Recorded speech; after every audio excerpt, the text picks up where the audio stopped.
Iran dikabarkan telah menyatakan sikapnya terkait penyerangan brutal Israel terhadap warga sipil di Lebanon. Melalui Menteri Luar Negerinya, Abbas Araghchi, Iran menegaskan siap terlibat dalam perang skala penuh membantu Hizbullah melawan Israel. Araghchi mengungkapkan Iran tidak akan segan menghukum langsung Zionis jika Dewan Keamanan PBB tidak segera bertindak untuk menstabilkan perdamaian. Iran baru saja mengeluarkan peringatan keras kepada Israel dan sekutunya Amerika Serikat. Iran dilaporkan telah menyatakan sikap bahwa negaranya siap memasuki perang skala penuh dengan Israel jika Zionis nekat secara terus-menerus menyerang warga sipil Lebanon. Langkah ini dilakukan di tengah rencana operasi darat Israel ke Lebanon yang diklaim sebagai upaya penumpasan Hizbullah.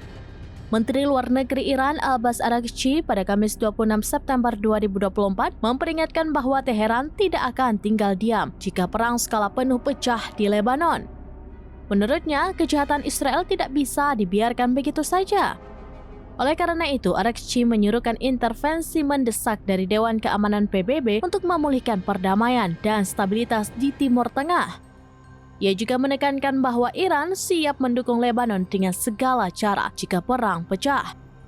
Diketahui hubungan Iran dan Israel semakin memburuk setelah serangkaian konfrontasi baru-baru ini, termasuk serangan Israel terhadap kedutaan besar Iran di Damaskus dan pembunuhan pemimpin senior Hamas di Teheran. Rangkaian insiden tersebut menandai eskalasi signifikan dalam permusuhan yang telah berlangsung lama antara kedua negara, di mana ketegangan Teheran dan Israel kian memburuk pasca revolusi Iran pada tahun 1979 silam.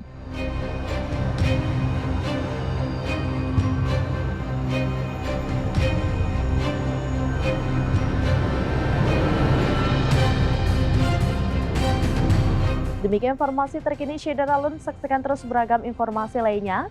Coba like dan share seluruh akun serambinews.com. Download Tribun X sekarang. Menghadirkan lokal menjadi Indonesia.